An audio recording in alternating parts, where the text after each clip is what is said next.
నమస్తే రమగారు. నమస్తే జయ. రమగారు, అమ్మని గౌరవించటం, అమ్మ కష్టాన్ని గుర్తించటం, ప్రేమించటం మాటల్లో కాదు చేతల్లో. అది ఎలా నేర్పించాలండి పిల్లలకి? ఎవరి అమ్మలు వాళ్ళకి పిల్లలకి నేర్పుకోవాలి జయ. మీకు పాయింట్ నేర్పించగలుగుతున్నారంటారా? నేర్పించట్లేదు. నేర్పించకపోవడం వల్లే అమ్మలు టాపిక్ వస్తుంది. తల్లి కష్టాన్ని గుర్తించరు. అసలు తల్లుల కష్టాన్ని ఇప్పుడు మగపిల్లలు గుర్తించకపోవటం, పెళ్ళాలు వచ్చాక అమ్మల్ని వదిలేయటం కాదమ్మా. ఆడపిల్లలు తల్లులతో ఉండేటప్పుడే తల్లుల ఇబ్బంది, నొప్పి, సమస్య, అమ్మకి విసుగు పుడుతోంది, ఆమె వల్ల కావటం లేదు అని గ్రహించరు. తల్లి తమకు ఉన్నది చెయ్యడానికే అని భావిస్తారు, పని చేయటానికే. అమ్మ ఉండేది అమ్మ మెషిను, అమ్మ రోబోట్. నీకు విసుగులు, మూడ్స్, కోపాలు, కష్టాలు ఎన్నుంటాయి, అమ్మకి అవేవి ఉండకూడదు. అమ్మ కోపంగా ఉన్నా నీకు వంట వండి పెట్టేసేయాలి, నీ బట్టలు ఇస్త్రీ చేయించేసేయాలి, నీకు పండగకి సరైన బట్టలు కుట్టించేసేయాలి, ఫ్యాషన్ గా కుట్టించాలి. ఉప్పు కారం కూడా తగ్గకూడదండి కూరల్లో ఉప్పు కారాలు తగ్గించకూడదు. ఇవాళ నేను చేయలేను, దీంతో సర్దుకోండి అని అనకూడదు. వాళ్ళ అమ్మ ఎవరు పైగా ఇంకా ఉంది, వాళ్ళ అమ్మ ఫ్యాషన్గా ఉంటుంది, నువ్వేమిటి ఇలా ఉన్నావంటాం. వాళ్ళ అమ్మలు భలే తెలివిగా ఉన్నారు, నువ్వు లేవంటాం. ఇవి పెద్ద పెద్ద వాళ్ళు కూడా ఇలాంటివి ఎదుర్కొంటారు జయ. పెద్ద వాళ్ళు కూడా ఎదుర్కొంటారు. మనమ్మ ఎలా ఉన్నా మనమ్మేనని భావించారు. టీనేజ్ పిల్లలు భలే సతాయించేస్తారు. 10-12 ఏళ్ళు వచ్చేదాకా అమ్మ పిల్లలకి తల్లి లేనిదే కుదరదు. తల్లినే చుట్టుకుని ఉంటారా. ఈ 13-14 వచ్చేసరికల్లా ఫ్రెండ్స్, పేరెంట్స్ని ఎవరినైనా చూసి వాళ్ళలాగా మనమ్మ లేదని అమ్మని విసుక్కుంటారు. వాళ్ళలాగా నువ్వు చేసి పెట్టట్లేదంటారు. వాళ్ళ పరిస్థితి వేరు, మన పరిస్థితి వేరు అని అనుకోరు. ఎంత హింస పెడతారో తల్లుల్ని పిల్లలే. అసలు అర్థం చేసుకోరు, చెప్పిన మాట వినరు. వాళ్ళు వెళ్తున్నారు, మనం ఎందుకు వెళ్ళాం, వాళ్ళు తింటున్నారు, మనం ఎందుకు తినాం, ఆవిడ చేస్తోంది నువ్వెందుకు చెయ్యవు, కాల్చుకు తినేస్తారు. మామూలుగా చంపరు. ఒంట్లో బాగోకపోయినా, ఫీవర్ ఉన్నా, ఏమున్నా ఆవిడ చేయాల్సిన పని చేసి తీరాల్సిందే. ఒకరోజు మనం ముందు లేద్దామని. కానీ వీళ్ళు చాలా మంది పిల్లలు వాళ్ళని పడుకోరు, వాళ్ళు నిద్ర లేవరు, వాళ్ళ బట్టల సంగతి చూసుకోరు, వాళ్ళ టైం సెన్స్ వాళ్ళకు ఉండదు. అమ్మకి మాత్రం అన్ని సెన్సులు ఉండాలని భావిస్తారు. అవునండి. తర్వాత పెద్ద అయ్యాక మా అమ్మ మమ్మల్ని సరిగ్గా చూడలేదు అని ఏడుస్తారు. సరిగ్గా చూడలేదు, మా అమ్మ నన్ను సపోర్ట్ చేయలేదు సరిగ్గా, మా నాన్న తిడుతుంటే ఊరుకునేది, లేదా మా నాయనమ్మ తిడుతుంటే మా అమ్మ నాకు సపోర్ట్ చేయలేదు. కాదు రమ్మగారు, ఆడపిల్లల వైపు నుంచే వస్తాయా? ఆడపిల్లలు కూడా ఉన్నారు అట్లా. మగపిల్లల వైపు నుంచి విన్నాను. కాదు, ఆడపిల్లలు కూడా ఇలాంటి కంప్లైంట్స్. ఆడపిల్లలు కూడా 2-3 ఆడపిల్లలు ఉన్నారనుకో, పెద్ద అమ్మాయిని బాగా చూసేది, లేదా ఆఖరి అమ్మాయిని మా అమ్మ బాగా చూసేది, లేకపోతే వాళ్ళిద్దరు పై వాళ్ళు నేను మా అమ్మకి అనుకోకుండా పుట్టాను, దాంతో మా అమ్మ నన్ను సరిగ్గా చూడలేదు, నేను ఎప్పుడు హర్ట్ అయ్యేదాన్ని. ఎన్నిసార్లు హర్ట్ చేస్తారో తల్లుల్ని పిల్లలు. ఆ తల్లి అన్నది ఏదో ఒక మాట పని చేయలేక, సమర్థించలేక, 3 పిల్లల్ని సముదాయించలేక దుంప దిగిపోతూ ఉంటుంది. ఎప్పుడో తల్లులు విసురుగా ఏమిటో అనేస్తారు. సహజంగా జరిగేదే. దాన్ని పిల్లలు తీసుకోలేకపోతారు జయ. చేసిందంతా పోతుంది. ఆ విసుక్కున్న మాటలు జ్ఞాపకం ఉంటాయి, మర్చిపోరు. ఇతరుల దగ్గర కంప్లైంట్ చేస్తారు, మా అమ్మ ఏం చేయలేదు, ఇవాళ ఏం చేయలేదు, మా అమ్మ సరిగ్గా చేయదు, మా అమ్మకి రాదు, మా అమ్మకి ఏం తెలీదు. నాకైతే ఈ విషయం భలే ఆశ్చర్యం వేస్తుందండి. మన తల్లిదండ్రుల గురించి ఇతరులతో డిస్కస్ చేయటం ఏంటండి? మళ్ళీ నేను అసలు ఇంకోటి గమనించాను జయ, కొంతమంది ఉంటారు అమ్మలకి ఏం రాక ఎంత ప్రేమిస్తారో తల్లుల్ని. అలాంటి వాళ్ళని చూసినా కూడా ముచ్చట వేస్తుంది. ఎంత ప్రేమో అమ్మ అంటే. మా అమ్మ మనకి అన్నదన్న ప్రీతి, మన అమ్మ అనే ఆనందం, సంతోషం అందరికీ ఎందుకు ఉండదంటే ఎక్స్పెక్టేషన్స్ ఎక్కువ ఉండేసరికి. నువ్వు చేయాల్సింది చెయ్యవు, నీకు కావాల్సింది చాలా కావాలి. తప్పు కదా అది. కొంచెం ఈడొచ్చిన ఆడపిల్లలు ఒక 12-14 ఏళ్ళు వస్తే పిల్లలకి ప్రధానంగా తల్లులు చెప్పుకోవాలమ్మా. నేను అదే అనుకుంటాను. మన వల్ల కాదు, మనం ఇంత చేయలేం, ఇదే చేయగలం, లేదా నా వల్ల కాదు. శక్తికి మించి చేస్తారు కదండి. జనరల్ గా శక్తికి మించి వాళ్ళ ఓపికని అయిపోయినా కూడా ఇంకా ఇంకా ఇంకా చేస్తానే ఉంటారు. అయినా కూడా సాటిస్ఫై అవ్వని పిల్లలు జనరల్ గా అలాగే ఉంటుంది. ఎందుకంటే మనం చెప్పకపోవటం కూడా ఏంటంటే ఇది పెద్దవాళ్ళు, కజిన్స్ వాళ్ళు కూడా మేము ఆ తల్లిని చిన్నబుచ్చటం, దానివల్ల అదే తుస్కరింపు పిల్లలకి వస్తుంది. తండ్రి, అత్తగారు అన్నిటికీ కంపేర్ చేస్తారనుకో తల్లిని. అంటే నాయనమ్మ, నాన్న ఇంట్లో ఉంటే అది వాళ్లే కదా, లేకపోతే అమ్మమ్మ కేకలేస్తున్నారనుకో, పిల్లలు కూడా అదే తుస్కరింపు తల్లుల మీద. ఇక లాంగ్ రన్లో అది పోదు. చాలా కొద్ది మంది పిల్లలు అమ్మ ఇలా తిరస్కారానికి గురవుతోంది, ఈమెను బాగా చూసుకోవాలి ప్రొటెక్ట్ అనుకుంటారు. చేయాలని కొంతమందికి ఉంటుంది. మా అమ్మని మా దగ్గరే పెట్టుకుంటాము, మా అమ్మ వేరే వాళ్ళ మాట పడడానికి వీల్లేదు అలా భావించే వాళ్ళు కనపడతారు, వాళ్ళు కూడా అవును. ఉంటారు. ఇప్పుడు మన ప్రధానమైన ఇదేంటంటే నువ్వు అడిగిన క్వశ్చన్, తల్లిని గౌరవించాలి, ఆమె చేసే పనికి విలువ ఇవ్వాలి, ఆమె కష్టాన్ని పంచుకోవాలి అని పంచుకోవాలి. అనిపిస్తుంది నాకైతే. పంచుకోవాలి డెఫినెట్ గా. ఇప్పుడు అమ్మలకి ఒంట్లో బాగుంటుంది, బాగుండదు. మనం ఏం చేయాలి, ఓ 10 ఏళ్ళు ఉన్నాయి మన ఇంట్లో పిల్లలు, మగ పిల్లలు ఆడపిల్లలు ఉన్నారు, 2 మగ పిల్లలు ఉన్నారు, 2 ఆడపిల్లలు ఉన్నారు, ఓ పిల్ల అటు ఇటు, ఒక పిల్లే ఉంది. నాన్న ఇవాళ ఒంట్లో బాగుండలేదు, ఈ పని చేయి అని కొన్ని పనులు పిల్లలకి అలవాటు చేయాలి. వాళ్ళ సొంతంగా పని చేసుకోవటం, ఇంట్లో సహాయం చేయటం, డొమెస్టిక్ హెల్ప్ పిల్లలకి నేర్పాలి. పని కష్టం తెలిస్తేనే అమ్మ కష్టం అర్థం అవుతుంది జయ. ఎప్పుడు కూర్చుని తినే పిల్లలకి బాధ్యతగా పని, ఇప్పుడు నేను కూర చేస్తూ కూర తరిగి పెట్టు అని చెప్తే అది పని కాదు, దాన్ని పనిగా భావించద్దు. కూర తరిగి పెట్టడం, ఏదైనా చేసి అక్కడ పెట్టేయటం కాదు, బాధ్యతగా ఉండే పనులు. ఆ పని ఫినిష్ చేయాలి వాళ్ళే. నేను కూర తరిగాను, నువ్వు ఉప్పేయలేదు అని తల్లితో పోట్లాడకూడదు. నువ్వు తరిగితే ఏమైంది, కూర పోలంగా తిరిగి రావాలి కదా.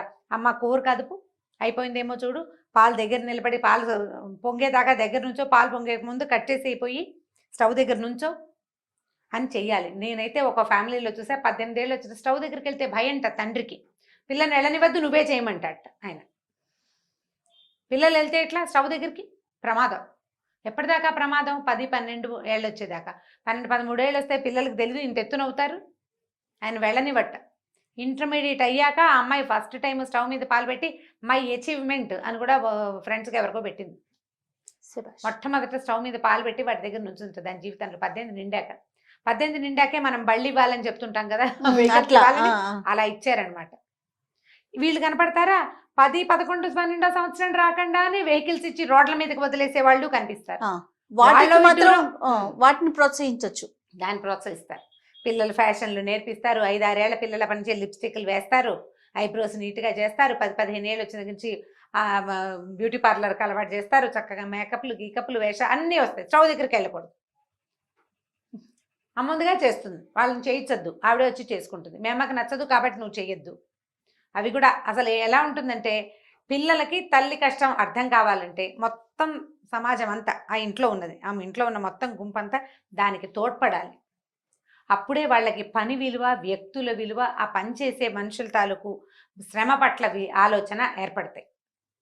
తల్లులు పిల్లలకి నేర్పించాలి. మీ ఇంట్లో ఒక 5-6 ఏళ్ల పిల్ల దగ్గర నుంచి 5 years వచ్చాక స్టార్ట్ అంతే. ఈ కప్పు తీసుకెళ్ళి వయసును లోపల, బట్టి. నాన్న మంచినీళ్ళు తీసుకురా, నాన్నకి మంచినీళ్ళు ఇవ్వు, అన్నయ్యకి మంచినీళ్ళు ఇవ్వు, నాకు తీసుకురా, ఈ పని చెయ్యి, నీ బ్యాగ్ సర్దుకో, తలకాయ చక్కగా దూకో, ఇవాళ పొద్దున్న నేను దువ్వే కదా, సాయంకాలం నువ్వు దూకో, తల ఎలా దూకుంటావో చూస్తాను, లాంటి చిన్న చిన్న పనుల దగ్గర నుంచి అలవాటు చేయండి. ర్యాక్ సర్దటం, మీతో పాటు బట్టలు, నీ బట్టలు చిన్న బట్టలు నువ్వు పెట్టుకో, ఇవి ఇట్లా అలవాటు చేస్తే పనులకి తెలుస్తాయి. నాకు ఇంకొక డౌట్ వస్తుంది రమ్మగారు, ప్రేమ లేకపోవటం వల్ల అమ్మ కష్టాన్ని ఏమైనా గుర్తించకపోవటం అనేది ఉంటుందంటారా రమ్మగారు? అలా ఉండదు జయ. ప్రేమ లేకపోవటం ఎందుకు ఉంటుంది? పిల్లలకి తల్లుల మీద ప్రేమలు ఉంటాయి. ప్రేమ వేరు, పని వేరు. ఆవిడ పడే కష్టాన్ని మరి ఎందుకు గుర్తించలేకపోతారు? అమ్మకు ఒంట్లో బాగోదు, ఆవిడ పడుకుని ఉంటారు, అయినా సరే ఆవిడే లెగిసి చెయ్యాలి, అంటే ఆవిడే పెట్టాలి అని ఎందుకు కోరుకుంటారంటే చిన్నప్పుడు తెలియదు జయ. ఒక 6-7 ఏళ్ళు 8 ఏళ్ళు వచ్చేదాకా వదిలేద్దాం, కొంచెం టీనేజ్ పిల్లల విషయం మాట్లాడదాం. టీనేజ్ పిల్లలంటే తల్లులు జ్వరం వచ్చినా చచ్చి పిల్లలకి చేసి పెడుతున్నారు కాబట్టి, నువ్వు చేసి పెట్టవు, మొదటి రోజు నుంచి పడుకుంటే వాళ్ళకే తెలుస్తుంది. నువ్వు 10 ఏళ్ళు 12 ఏళ్ళు వచ్చేదాకా బాగా చేసావు, ఇవాళ నాకు జ్వరం వచ్చింది, నాకు తలనొప్పి వచ్చిందంటే నువ్వు పూర్తిగా అసలు స్పృహలో లేకపోతే వాళ్ళు ఊరుకుంటారు. కాస్త నువ్వు తిరగలిగేటప్పుడు ఎందుకు చెయ్యవు అనిపిస్తుంది. తల్లులు తమకు చేయటానికే ఉన్నారనే భావాలని విని విని పెరుగుతారు. ఇది మనం ఆ భావాల్ని కలిగించడం తప్పు. పని చేయడానికే వీళ్ళు ఉన్నారు అన్న భావన, అది ప్రేమ లేకపోవటం అని అనుకోదు. అయ్యో అమ్మ అన్న భావన ఉంటుంది కానీ అదే మీరు అన్నట్లుగా అలా అలవాటు పడిపోతారు. ఈ పనులు అవన్నీ చేయడానికి అమ్మే కదా ఉంది, అమ్మ చేయాల్సిందే. అది అంతే. అమ్మ ఆఫీస్కి వెళ్ళి తీసుకొస్తారు, మేము చదువుకుంటాం, అమ్మ చెయ్యాలి, సరిగ్గా చేయాలి, బాగా చేయాలి, నచ్చేలా చేయాలి, ఇవన్నీ లైన్ ఉంటాయి. ఆ ప్రకారం వాళ్ళకి కావాల్సిందే అన్నదాన్ని మొదటి రోజు నుంచి మనం అట్లా చేస్తాం వాళ్ళకి. కాదు రమ్మగారు, నాన్నకి ఒంట్లో బాగోకపోతే ఒక రోజు లీవ్ పెట్టచ్చు, మీకు కాలేజీకి వెళ్ళబుద్ధి కాకపోయినా, స్కూల్కి వెళ్ళబుద్ధి కాకపోయినా, లేకపోతే ఆరోగ్యం బాగోకపోయినా ఇంట్లో ఉండొచ్చు, రెస్ట్ తీసుకోవచ్చు. మరి అమ్మ పరిస్థితి ఎట్లా? అప్పుడు అమ్మాయి చెప్పాలి కదా అది. ఖచ్చితంగా చెప్పాలి. ఇప్పుడు అమ్మలు చెప్పాలి, అమ్మలు తెలియచేయాలి. ఎవరు అమ్మగా ఈ పరిస్థితిలో ఎవరుంటారో వాళ్ళు నాకు కూడా రెస్ట్ కావాలి, ఈ పనులు నేను చేయలేను, సాయంకాలం వంట నా వల్ల కాదు, సాయంత్రం వంట నా వల్ల కాదు, నేను మీరు అన్నట్లుగా అలసిపోతున్నాను. కుటుంబం అంతా కూడా దానికి ఇప్పుడు ఆవిడ నేను అలసిపోయినట్టు ఏం మాయరోగం పిల్లని పొయ్యి దగ్గర పంపిస్తావా అని భర్త అనకూడదు. ఆ, ఊరుకుంటే పిల్లలు వెళ్ళి పొయ్యి దగ్గర ఏదైనా చిన్న ఆలు ఫ్రై చేయటం అయినా చేస్తారు. నాన్న కుక్కర్ పెట్టేసేయి, ఆమె నువ్వు కుక్కర్ పెట్టేసి అది చేసేసి ఇది చేసి. ఇప్పుడు నేను ఒకటి చెప్పనా ఇక్కడ, అంటే కనెక్షన్ ఉందా లేదా అని అడగద్దు నువ్వు, నేను చెప్తాను ఒక మాట. చెప్పండి. ఇదివరకు పీరియడ్స్ వస్తే బయట కూర్చోబెట్టేవాళ్ళు. అవునండి. భార్యాభర్త పిల్లలు ఏమున్న ఇళ్లలో కూడా కూర్చోబెట్టేవాళ్ళు. భర్తే ఎట్లా కొట్లా చేసి పిల్లల సహాయంతో వంట చేసేవాళ్ళు. అవును, పిల్లలకు ఒక 9-10 ఏళ్ళు కనుక వచ్చాయంటే పిల్లలే వాళ్ళు చేసేస్తారు. కుక్కర్ పెట్టుకోవటం అవి వచ్చేసేవి. నెలలో 3 రోజులు అమ్మకి మస్ట్గా రెస్ట్ ఇవ్వాలని తెలిసేది. 4వ రోజు కూడా కొన్ని పనులు అమ్మ చేయకూడదు, కొన్ని చేస్తుంది, మగపిల్లలు ఉన్నా కూడా వాళ్ళైనా డెఫినెట్ గా చేసి పెట్టేవాళ్ళు. చేసి పెట్టేవాళ్ళు. ఇప్పుడు మనం మానేసాం కదా. 100%. ఇదివరకు అమ్మకి పురుళ్ళు ఉండేవి, ఇప్పుడు లేవు కదా. ఉన్నాయి అనుకో, ఒకటో రెండో ఉన్నాయి. అప్పుడు 8 పురుళ్ళు 7 పురుళ్ళు అంటే అమ్మకి పిల్లకి 12 ఏళ్ళు వచ్చాక అమ్మ మళ్ళీ కనబోయింది అనుకో, మధ్యలో ఇంకొకళ్ళు ఇద్దరు ఉండుంటారు. ఆ తల్లి పురిటి నొప్పులతో ఉండి తండ్రి పిల్లతో ఉండి ఈ పైనుండి పిల్లలు పని చేసేసేవాళ్ళు. అవునండి. నాయనమ్మ ఉందనుకో, నాయనమ్మకి సహాయంగా ఉండేవాళ్ళు. మొదటి పిల్ల లాస్ట్ పిల్లల్ని పెంచేవాళ్ళు. పెంచేస్తారు. ఇప్పుడు నేను పెరగలేదు మా అక్కయ్యల చేతుల్లో, ఆ, నేను పెరిగాను కదా. మా అమ్మగారు కూడా అదే చెప్తారండి. ఉమ్. అమ్మ మావయ్యని పెంచారట. ఓ. అమ్మ ఫస్ట్, మావయ్య లాస్ట్. ఉమ్. అట్లా ఇప్పుడు నేను చెప్తున్నా కదా, నేను నా సంగతి నాకు స్పష్టంగా తెలుసు. నాకు మా 4వ అక్కయ్య నన్ను ఎత్తుకునేది ఎప్పుడు. నేను సన్నగా ఉండేదాన్నిట, మా 4వ అక్కయ్య ఎక్కువ ఎత్తుకునేది నన్ను. మా 5వ అక్కయ్య నాకు కథలు చదువుకోవటం అన్ని మా అక్కయ్య నేర్పించింది. కథ చదవటం, పుస్తకం చదవటం నేను మా 5వ అక్కయ్య దగ్గర నుంచే నేర్చుకున్నాను. మా ఇద్దరికి 10-11 ఏళ్ల వారు ఉంది. ఇలాగే అలా అప్పుడు జరిగేది. ఇప్పుడు క్రమంగా ఏమైంది, తల్లులు పిల్లల కష్టాన్ని లేదా పిల్లల తల్లుల కష్టం అలా తెలుసుకునే అవకాశాలు కొంత తగ్గిపోయినాయి. మనకి మన కుటుంబ వ్యవస్థ ఇదివరకట్లాగా ఇప్పుడు ఉండదు కదా. ఆ రోజున మనం తలుచుకొని కూడా తలుచుకోకూడదు. నువ్వు తెలియజేయాలి, నాకు ఇవాళ బాగుండలేదు, నేను ఈ 2 పనులు నేను చేస్తా, ఇది అవసరం అనుకుంటే నువ్వు కూడా హెల్ప్ చెయ్యి, నేను చేస్తా. నువ్వు నేర్పాలి, అంతే. అంతే. వంట నేర్పించలా, నీ కష్టాన్ని అవతల వాడు అర్థం చేసుకోవటం కూడా భర్తకి రాకపోతే పిల్లలకి చెప్పుకోవాలి. దీనికి మగవాళ్ళ సహకారం పూర్తిగా కావాలి. అమ్మకు బాగుండలేదు నాన్న విసిగించద్దు అని చెప్పాలి. నీకు బాగుండకపోయినా సరే నువ్వు చేయాల్సిందేనని అనే మగవాళ్ళు గనక ఇంట్లో ఉంటే, ముసలాళ్ళు గనక పెద్దవాళ్ళు కూడా ఉంటే పిల్లలు ఎట్టి పరిస్థితుల్లో వినరండి. వినరు చచ్చిన. అనకూడదు మేము చేసేవాళ్ళం, ఏమిటో ఈ కాస్త తలనొప్పికి పడుకుంది మేమ్మ, నేనైతే ఎంత పని చేసేదాన్ని, రేపొద్దున కనేదాన్ని, ఇవాళ కూడా వంట చేశానని నాయనమ్మ చెప్పకూడదు. నీ ఓపికలు వేరు, ఈ రోజు వేరు. నానమ్మలు అలా అనకూడదు, అమ్మమ్మలు మాటలు దాచుకోవాలి, భర్తలు అసలు సపోర్ట్ చేయకూడదు. అప్పుడు పిల్లలకి తల్లి ఇబ్బంది అర్థమవుతుంది, వాళ్ళు కొంత పని చేయడానికి లొంగుతారు. ఇది సహజం, అందరికీ వస్తుంది. అమ్మ రోబోట్ కాదు, ఆమె కూడా రెస్ట్ అవసరం, కూడా మనిషే కదా. ఇప్పుడు పిల్లలు అని అనడానికి విల్లేజే, ఆ తల్లి పిల్లలే కాదు కదా, మిగిలిన సమాజం ఉంటుందా? ఇప్పుడు ఓన్లీ ఇద్దరే ఉన్నారనుకో, ఓ తల్లి ఓ 2 పిల్లలే ఉన్నారనుకో, ఎవరు లేకుండా ఆటోమేటిక్గా అర్థం చేసుకుంటారు, చేసేసుకుంటారండి, చక్కగా చేస్తారు ఆటోమేటిక్గా. చుట్టూతా జనం ఉండేసరికి ఇలాంటి సమస్యలు వస్తాయి. ప్రధానంగా ఏంటంటే ఆడపిల్లలు ఒక 25-30 ఏళ్ళు వచ్చేసరికి పిల్లల్ని కానీ పెంచేసరికి మా అమ్మ ఎట్లా పెంచిందో మమ్మల్ని, మేము చచ్చేవాళ్ళం, మేము చంపు తినేసేవాళ్ళం, అయినా మా అమ్మ మమ్మల్ని కొట్టలేదు, నేను వీడిని కొట్టాల్సి వస్తుందని చెప్పే పిల్లలు చాలా మంది కనిపిస్తారు. మా అబ్బాయిని తట్టుకోలేకపోతున్నాం, మా అమ్మ ఇద్దరిని ఎలా పెంచిందో, మా అమ్మ నలుగురిని ఎలా పెంచిందో ప్రతి నోట వింటా ఉంటాం, అందరూ అంటారు. కానీ చిన్నతనంలో తెలుసుకోరు. చిన్నప్పుడు అది చేయలేదు మా అమ్మ, ఇది చేయలేదు, వాళ్ళ అమ్మ లంగా మీద ఎంచక్కా ఎంబ్రాయిడరీ కుట్టారు, మా అమ్మకి ఏమీ రావు, ఇలాంటి మాటలు మాట్లాడతారు. ఎవరి పనితనం వాళ్ళది అంటారు పిల్లలు. అంటారండి.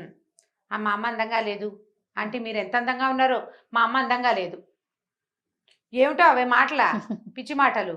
అలాగే మాట్లాడతారు. పిల్లలకి తెలియని తనం కదా.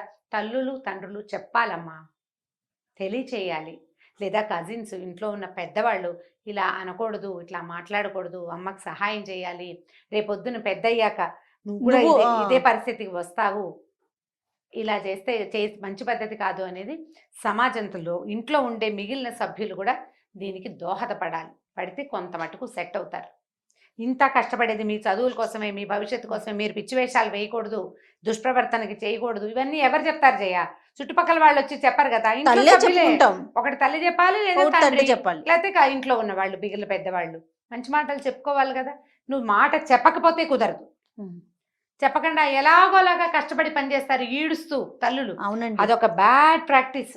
ఈడుస్తూ చేస్తారు. పక్కన వాళ్ళు ఎవరైనా చెప్పారనుకోండి పిల్లలకి, ఏంటమ్మా పిల్లలతో కొంచెం పని చేయించుకోవచ్చు కదా, వాళ్ళకి ఏదైనా చెప్పొచ్చు కదా, నువ్వే ఎందుకు అంత కష్టపడుతున్నావంటే ఎంత కోపం వస్తుందో రమ్మగారు. తల్లులకి వస్తుంది, ఆ తల్లులు పిల్లల ముందు ఎక్స్ప్రెస్ చేస్తారు, వాళ్ళకి మన మీద కోపం వస్తుంది, ఎవరైతే చెప్తారో వాళ్ళ మీద. అదే బాగా డిజేబుల్ అయినప్పుడు మా పిల్లల్ని నేనే చెడగొట్టానని తెలుస్తుంది లోపల. కాకపోతే ఆ పిల్లల మీద ఉన్న పిచ్చ, ఆ ఆపేక్ష, పొసెసివ్నెస్ వాటితోటి అలా రుంజుకుని చేసుకుంటారు. చేసిన తర్వాత ఇప్పుడు ప్రేమలు చూపించట్లేదు అంటే ఎలా కుదురుతుంది? నువ్వు రోబోట్గా, నేను రోబోట్ని నువ్వే తెలియజేస్తున్నావు. అది నేను రోబోలాగా పనిచేస్తానని గొప్ప కాదు కదా అది. క్రమంగా ఏమవుతుందంటే నువ్వు రోబోగా స్థిరపడిపోతావు, నిన్ను మనిషిగా గుర్తించరు వాళ్ళు. నీదే తప్పు. ఇప్పుడు పిల్లలది తప్పని నేను అంటలా, తల్లులది తప్పు. పిల్లల్ని తప్పు అనడానికి వీల్లేదు. వాళ్ళ దగ్గర ఉన్న దుష్ప్రవర్తనకి ప్రధానమైన కారణం కుటుంబము, తల్లి. పిల్లలు బయటికి వెళ్ళి చెడిపోయి వచ్చారనుకో, అది వేరే కథ. ఇప్పుడు అది కాదు కదా, అసలు నీ నొప్పి వాళ్ళకి అర్థం కావట్లేదు, ఇంట్లోనే ఇబ్బంది పెడుతున్నారు కదా. నీ నొప్పి అర్థం కావట్లా, నీ పెయిన్ అర్థం కావట్లా, నీ విలువ ఏమిటో వాళ్ళు తెలుసుకోలేకపోతున్నారంటే నువ్వు నీ నొప్పిని, పెయిన్ని, నీ విలువని వాళ్ళకి ఏ రకంగా నువ్వు తెలియచేయలేకపోయావు. కొంతమంది ఎక్సెంట్రిక్స్ ఉంటారు జయ, ఎంత బాగా చేసినా, ఎంత తెలివిగా సాటిస్ఫై ఎవరు అవని వాళ్ళు కొంతమంది ఉంటారు, ఒక 5%, 2% పిల్లలు. మిగిలిన వాళ్ళంతా సామాన్యమైన పిల్లలే. మనం సరిగ్గా సెట్ చేసుకోవాలి అంతే వాళ్ళని. మనకు ఆ మార్గం తెలియాలి తల్లులకి, అంతే. సో తల్లులు నేర్పించాలి చిన్నప్పటి నుంచి. నీకు ఆయోచన ఇక్కడ దెబ్బ తగిలింది, పిల్ల అని ఏడుస్తుంది, అమ్మ కూడా చూపించాలి. నాకు చేయి నొప్పి వచ్చిందంటే, నాకు చేయి నొప్పి వచ్చినప్పుడు నాకు ఎలా ఉందో అమ్మ కూడా అలాగే ఉంటుందని దానికి తెలియాలి కదా.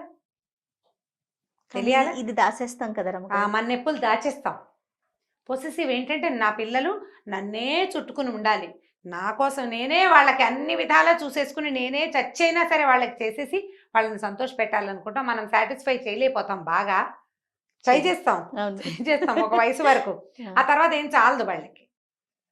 వాళ్ళంతటి వాళ్ళు ఉండటం వాళ్ళకి మనం నేర్పించలేదు కదా. మరి వాళ్ళు ఎప్పుడు కంప్లైంట్స్ చేస్తారు, అప్పుడు కంప్లైంట్స్ వస్తాయి కదా, అంతే. సూపర్ అమ్మగారు. సో ఏది ఏమైనా నేర్పించాలి, నేర్పించాల్సిందే. రైట్ అండి, నమస్తే. నమస్తే. ఈ వీడియో కనుక మీకు నచ్చినట్లయితే లైక్ చేయండి, షేర్ చేయండి. మరిన్ని ఇంట్రెస్టింగ్ వీడియోస్ కోసం మా ఛానల్ని సబ్స్క్రైబ్ చేసుకోండి.